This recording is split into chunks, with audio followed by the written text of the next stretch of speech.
जय महाराष्ट्र. आज सोमवार आहे. सोमवार निमित्त चालला मी वाकेश्वरला. वायपासून 2 किलोमीटर अंतरावर वाकेश्वरचं मंदिर आहे. जाताना आमच्या मित्राचं रस्त्याचं गुराळ लागते. मित्र म्हणला रस प्याल्याशिवाय काय जाऊ नको. रस प्याला, गाडीला किक मारली, आम्ही निघालो. इथनं पुढे गेल्यानंतर लेफ्ट मारून मंदिराच्या दिशेने चाललेलो. 2 मिनिटात तर मंदिरापाशी आलो. आपल्या इथनं तटबंदी दिसते. ही तटबंदी अशी 4 बाजून आहे.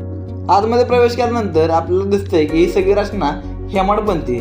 हे मंदिर खरं तर शिवकालीन आहे, पण याचं बांधकाम राष्ट्रांनी 1760 ते 1780 या दशकात केलेलं. मंदिरात प्रवेश केल्यानंतर गणपती बाप्पांचं दर्शन घेतलं आणि गाभाऱ्यात गेलो. स्वयंभू शंभू महादेवांचं दर्शन घेतलं. मन एकदम प्रसन्न झालं, एकदम भारी वाटत होतं. बरेच दिवसात मी इकडे आलो. नंतर बाहेर आलो. आता तुम्हाला मंदिराचा आजूबाजूचा परिसर दाखवणार होतो. 7 मावळे गड संवर्धन संस्थेच्या वतीनं इथं सगळी गेल्या महिन्यात साफसफाई केलेली, त्यामुळे परिसर एकदम चकाचक झालेला आहे. इथं आपल्याला बुरुज दिसतोय आणि आपल्याला इथे एक रहस्यमय गुफा दिसते.